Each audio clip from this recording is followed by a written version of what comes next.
Hey everyone, and welcome to Knowledge. Today, we're diving deep into the epic story of New York. A place that is so much more than just a city, it's an entire state that has shaped America and the world. From its ancient roots to its modern skyline, let's unravel the incredible history of the Empire State in just 12 minutes. Our story begins long before any European ships appeared on the horizon, around 10,000 BC.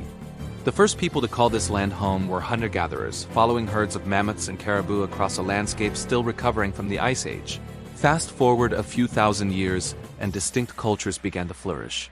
By about 1000 AD, two major language groups dominated the region: the Algonquian-speaking peoples, who lived mostly in the Hudson Valley and on Long Island, and the Iroquois-speaking tribes, who controlled the lands further west. The Iroquois, particularly, were a formidable force. They weren't just one tribe, but a powerful alliance known as the Iroquois Confederacy, or the Haudenosaunee, meaning people of the Longhouse. This confederacy, formed sometime between the 5th, 10th, and 17th centuries, consisted of 5 nations: the Mohawk, Oneida, Onondaga, Cayuga, and Seneca. They created a sophisticated political system that promoted peace and cooperation among themselves, making them one of the most powerful Native American groups in North America. They lived in villages of longhouses, cultivated the Three Sisters corn, beans, and squash, and had a rich spiritual and cultural life that was deeply connected to the land. Then the world began to change. In 1524, an Italian explorer named Giovanni da Verrazzano, sailing for France, became one of the first Europeans to glimpse what we now know as New York Harbor. He described the Narrows, which now bear his name, and the vast expanse of water beyond. A decade later, in 1535, French explorer Jacques Cartier sailed up the St. Lawrence River, claiming the territory for France, but he didn't establish a permanent settlement. For the next several decades, European contact was sporadic. The game changer arrived in 1609.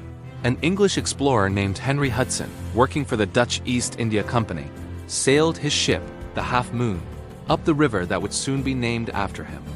He was searching for the fabled Northwest Passage to Asia. But what he found was something else entirely: a land teeming with resources, especially beavers. Beaver pelts were like gold in Europe, used to make fashionable felt hats, and Hudson's report sparked immense interest back in the Netherlands. The Dutch were quick to act. They established a new colony called New Netherland, and in 1614, built Fort Nassau near modern-day Albany to capitalize on the fur trade with the Native American tribes, particularly the Iroquois and the Mohawks. The Dutch traders offered metal tools, cloth, and guns in exchange for pelts. A few years later, in 1624, they established another, more significant settlement at the southern tip of a long island the natives called Mannahatta. They named it New Amsterdam. Legend has it that the island was purchased from the local Lenape tribe for 60 guilders worth of trade goods. A story that's probably more myth than fact, but it has stuck around. New Amsterdam quickly became the bustling capital of the Dutch colony, a diverse port town filled with sailors, traders, and settlers from all over Europe. But the Dutch weren't the only European power with eyes on North America. England was their biggest rival, and tensions were rising. In 1664, during the Second Anglo-Dutch War, King Charles II of England decided he wanted New Netherland for himself. He granted the territory to his brother, James, the Duke of York, and sent a fleet of warships to New Amsterdam. The Dutch governor, Peter Stuyvesant, wanted to fight, but the town's citizens, seeing they were hopelessly outgunned, refused. Without a single shot fired, New Amsterdam surrendered and was promptly renamed New York in honor of the Duke. Fort Orange was renamed Albany. Under British rule, New York's population exploded. English settlers, along with German Palatins, Scottish-Irish, and others, poured in, seeking land and opportunity. The colony became a melting pot of cultures and religions, though tensions often ran high. The port of New York City thrived, becoming a key hub for trade between the colonies, the Caribbean, and England. The city's strategic location and deep harbor made it invaluable. But this prosperity came with growing friction. By the mid-18th century, the American colonies were growing tired of British control, taxes, and trade restrictions. When the Revolutionary War broke out in 1775, New York found itself right in the middle of the conflict.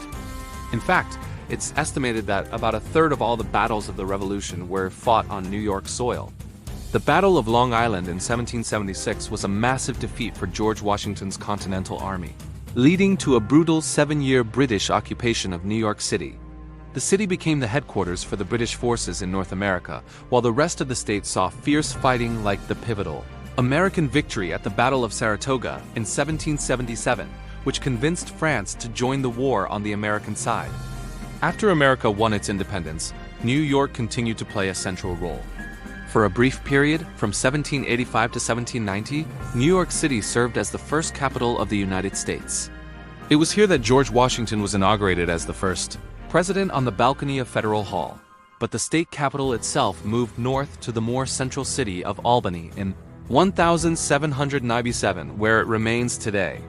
The real engine of New York's growth in the 19th century was an incredible feat of engineering, the Erie Canal.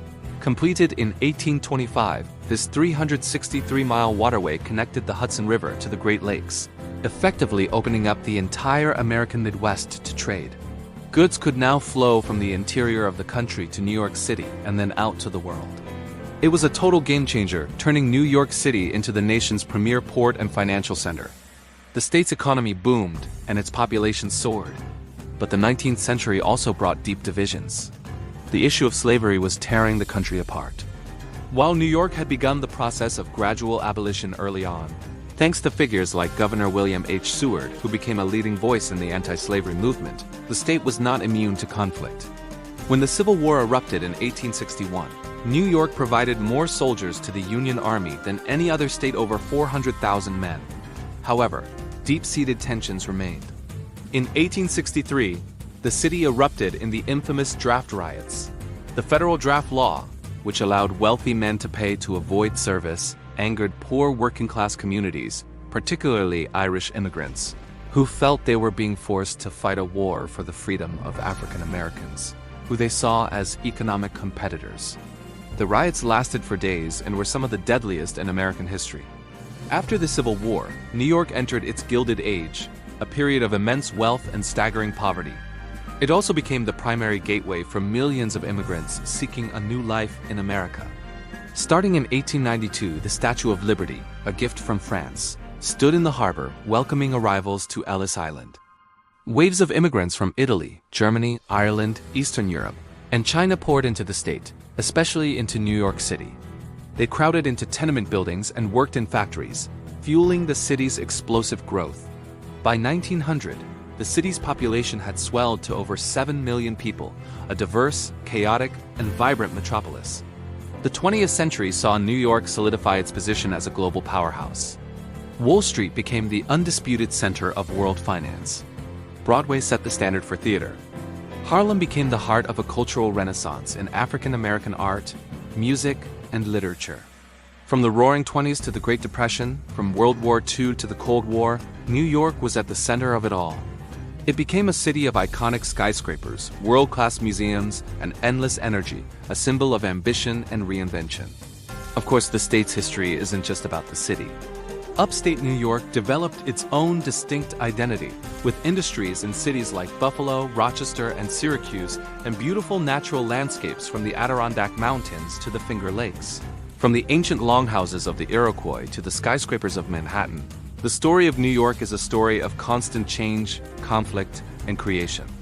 It is a testament to the resilience and drive of the millions of people from all corners of the globe who have come here to build something new. It is, and always has been, the Empire State. Thanks for watching. If you enjoyed this journey through time, don't forget to hit that like button, subscribe to Knowledge, and ring the bell so you never miss a new video. See you next time.